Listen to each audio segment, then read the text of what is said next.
Eyes close करेंगे, अपने chest पर हाथ रखेंगे।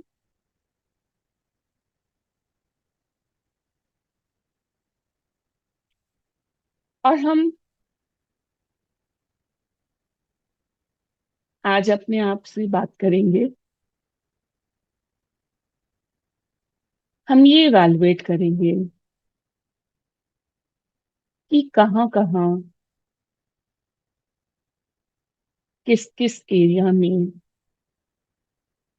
कुछ ऐसी चीजें हैं जो हमारे लिए इम्पोर्टेंट हैं, जो हमें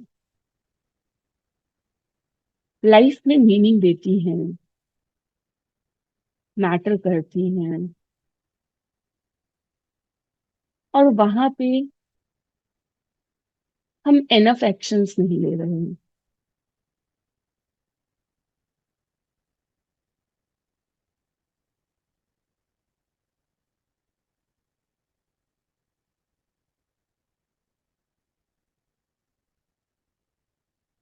जब हम एनफ एक्शंस नहीं ले रहे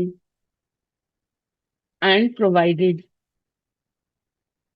कि वो चीज हमारे लिए मैटर करती है, तो लेट अस इवैल्यूएट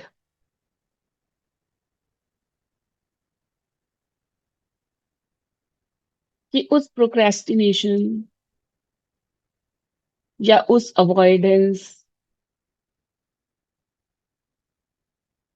या जो भी स्ट्रैटेजी हम अपना रहे हैं एक्शन ना लेने के लिए,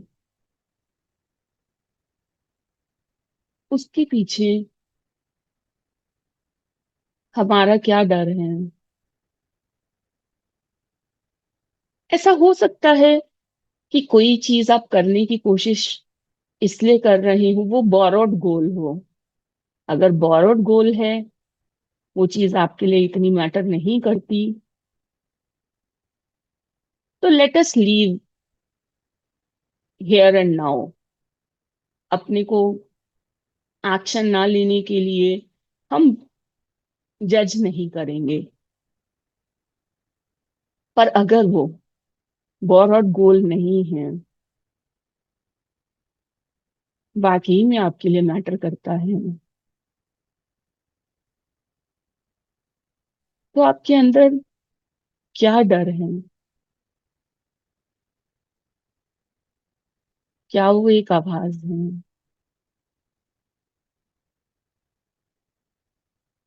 जो आपको रोक लेती है? और रोकने के लिए कभी कभी आपको ये कहती है कि शायद आप में वो स्किल नहीं है।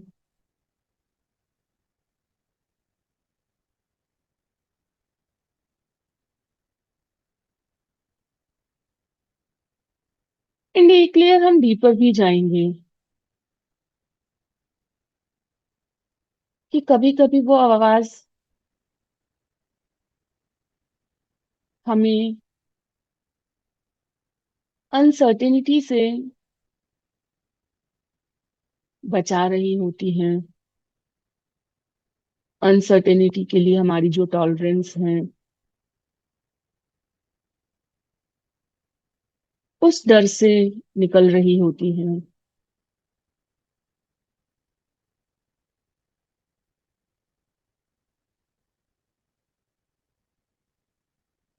तो हम चेक करेंगे कि इन सब इमोशंस के साथ अनसर्टेनिटी, रिजेक्शन, मोमेंटरी कॉन्फ्लिक्ट, हमारा क्या रिलेशन है।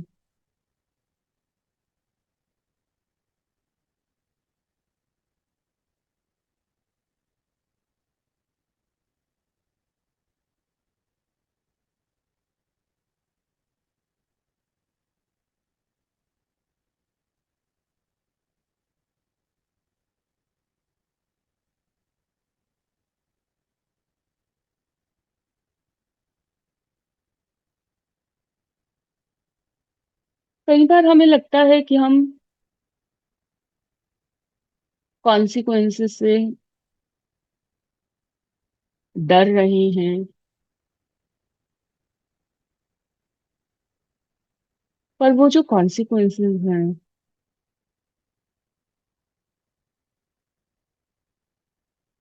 जरूरी नहीं है कि वो वाकई में वैसे ही हों। बहुत बार हमारी थिंकिंग एरर इमोशनल रीजनिंग की हो रही होती है। यानी कि हमें डर लग रहा होता है तो हम ज्यादा नेगेटिव सोचते हैं कि हमारे बात करने से ऐसा होगा, हमारे फ्यूचर में ऐसा होगा।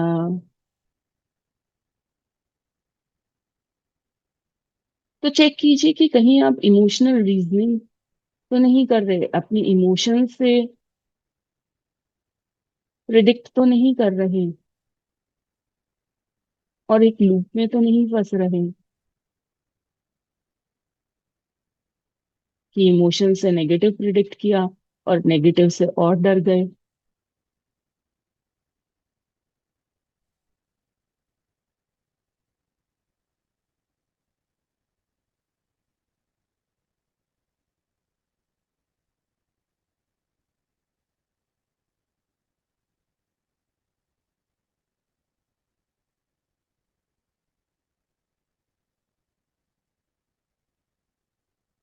अपने अंदर की सभी वॉइसेस, सभी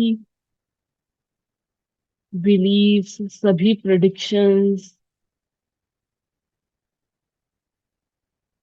को इस थिंकिंग एरर के अगेंस्ट आज चेक कीजिए।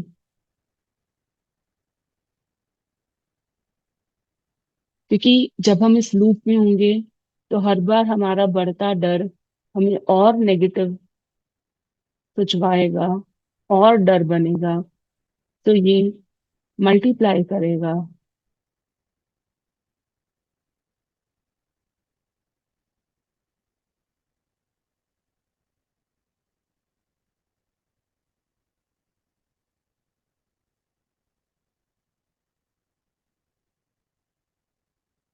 तो be okay with little bit of discomfort, little bit of setback. It is part of the game. जब सांप सीढ़ी खेलते हैं तो कभी सांप काटता है, कभी सीढ़ी चढ़ते हैं, तभी तो मजा आता है।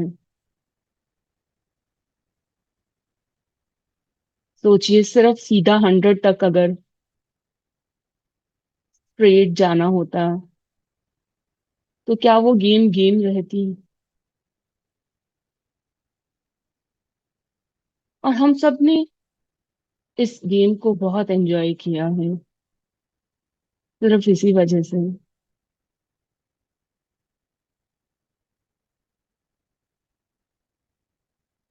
क्योंकि ये इनप्रिडिक्टेबिलिटी इंटरेस्टिंग बनाती थी।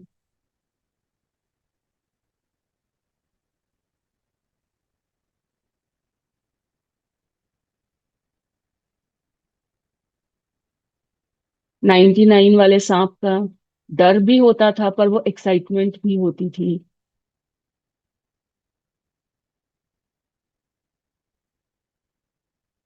तो लाइफ के सेटबैक्स को भी उसी तरीके से लीजिए।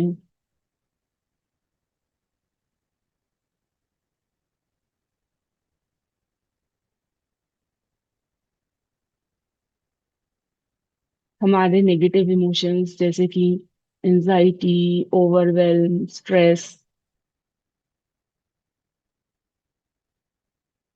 ये हमारे थॉट्स से ही क्रिएट होते हैं। जितना हम किसी सिचुएशन को बड़ा अपने माइंड में बनाते हैं, उतना ही हम इन इमोशंस को फील करते हैं।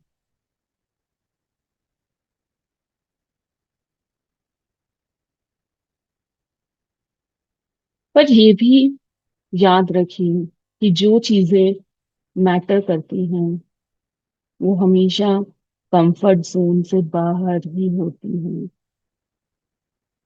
क्योंकि ग्रोथ प्रकृति का नियम है। आप जब तक कंफर्ट जोन में रहेंगे तो आप ग्रो नहीं कर रहे, इनफैक्ट रिग्रेस कर रहे हैं।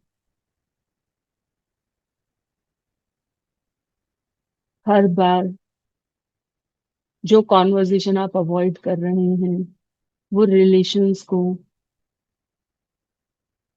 और बदतर बना रही हैं। हर बार जो आप एक्शन नहीं ले रहे हैं वो आपके गोल को आपसे और दूर कर रही है।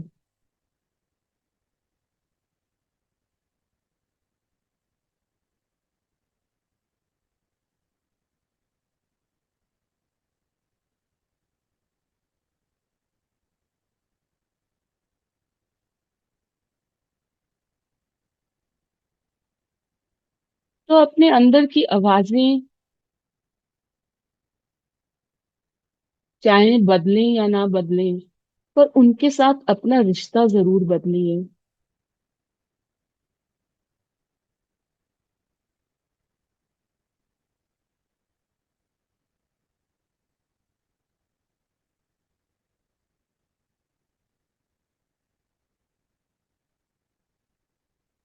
थिंकिंग एरर्स से हम अपनी लाइफ खुद कठिन बना रहे हैं।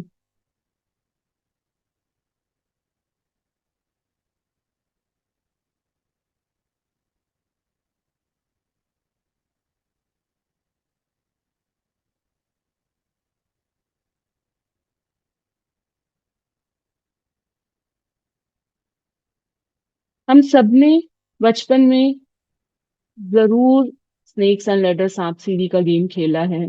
तो उस एक्साइटमेंट को याद करते हुए अपने अंदर एंकर कीजिए, अपने अंदर उस एक्साइटमेंट की फीलिंग को अपनी बॉडी में लेकर के आए।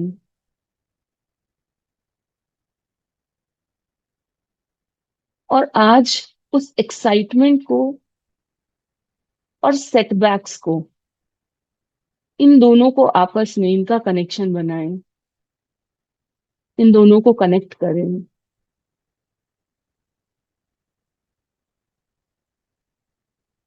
क्योंकि जब तक ये रिश्ता नहीं बदलेगा हम कभी भी इनफ एक्शन नहीं ले पाएंगे। तो अपनी बॉडी में ये दोनों चीजें एक साथ सोचें। वो डिफिकल्ट कॉन्वर्जेशन, वो डिफिकल्ट डिसीजंस सोचते हुए साथ साथ वो सांप सीढ़ी खेलते हुए की, गेम खेलते हुए की एक्साइटमेंट, ये दोनों चीजें इकट्ठे अपने बॉडी में लेकर के आए। Difficult decision, difficult conversation, game की एक्साइटमेंट। डिफिकल्ट डिसीजन सोचें और गेम की एक्साइटमेंट बॉडी में लेकर के आए। डिफिकल्ट कॉन्वर्जेशन सोचें और गेम की एक्साइटमेंट को बॉडी में लेकर के आए।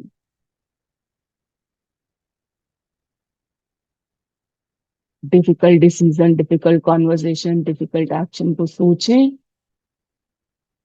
और गेम की एक्साइटमेंट को बॉडी में लेकर के आए।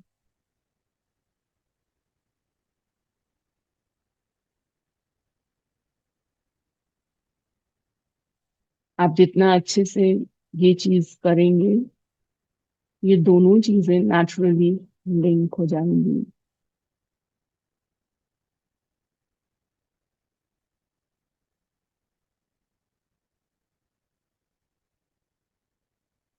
फ्यूचर में अपने आप को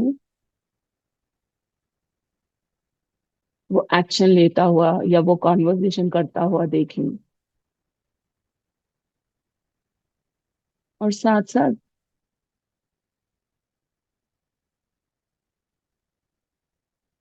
महसूस करें आपकी बॉडी में वो बचपन की एक्साइटमेंट।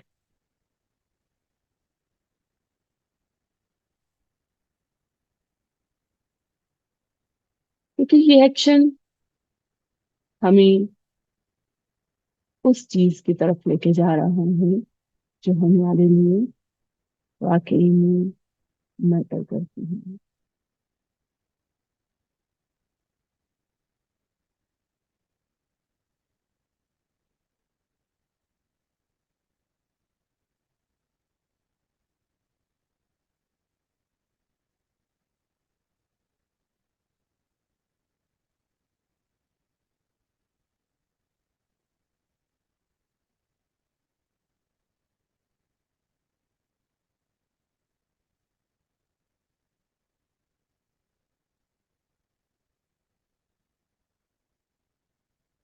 आज अपने माइंड में अपने आप से ये प्रॉमिस करें कि कभी भी अपने माइंड की आवाजों को, सेटबैक्स को बहुत ज्यादा वेटेज नहीं देंगे। जो चीज मैटर करती है उसके लिए सब चीज के बावजूद भी एक्शन लेंगे।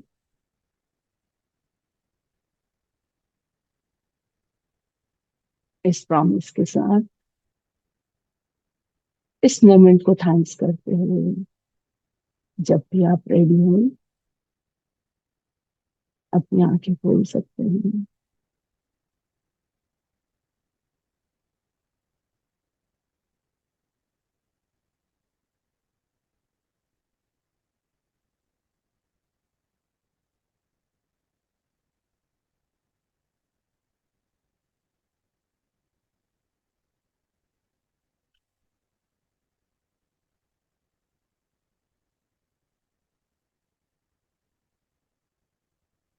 ये जो मैंने आपको बीच में एक इंस्ट्रक्शन दी थी कि एक्साइटमेंट ऑफ द गेम को लेकर के आए और उस डिफिकल्ट कॉन्वर्जेशन या डिफिकल्ट एक्शन या डिफिकल्ट डिसीजन जो भी है आप उनको एक साथ करें।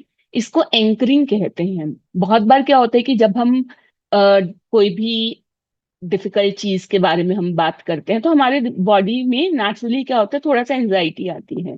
बट अगर ये आप सही से कर लेंगे, वैसे तो मुझे ऐसा लगता है कि अभी अगर आपने मेरी इंस्ट्रक्शंस को फॉलो किया होगा तो अभी भी ये लिंक बन गया होगा। ये एंकरिंग है और ये एंकरिंग एक बार हो जाती है तो ये हो ही जाती है। एंड स्टिल आपको मैं ये कहूंगी कि इस चीज को प्रैक्टिस करिए कि पहले बॉडी में सोचिएगा बेस्ट, जैसे मतलब जनरली मेरे माइंड में सांप सीढ़ी खेलते टाइम की वो शोर शराबा मचाते हुए और कट गया एंड ऑल वो सारी एक्साइटमेंट, या कोई भी और गेम अगर आपके माइंड में रेफरेंस है तो उस एक्साइटमेंट को अपनी बॉडी के अंदर लेकर के आए, क्योंकि बॉडी के अंदर मेमोरी होती है। And then think about that. तो दोनों को इकट्ठे सोचेंगे तो आपकी बॉडी के अंदर जो वो एंजाइटी है उसकी बजाय ये इमोशन लिंक हो जाएगा। तो अगर आपकी बॉडी को मतलब एटलीस्ट ये चीज से कि जब भी वो स्टेप या डिसीजन लेने लगेंगे उस कॉन्टेक्स्ट में आपको फिर ये आपकी मेमोरी आएगी, तो थोड़ा सा इसे प्रैक्टिस वैसे भी कीजिएगा। एंड देन जो कई बार क्या होता है वो जो हम एंजाइटी फील करते हैं फिर वो वाली चीज आपकी बहुत कम या बिल्कुल खत्म हो जाएगी। ठीक है।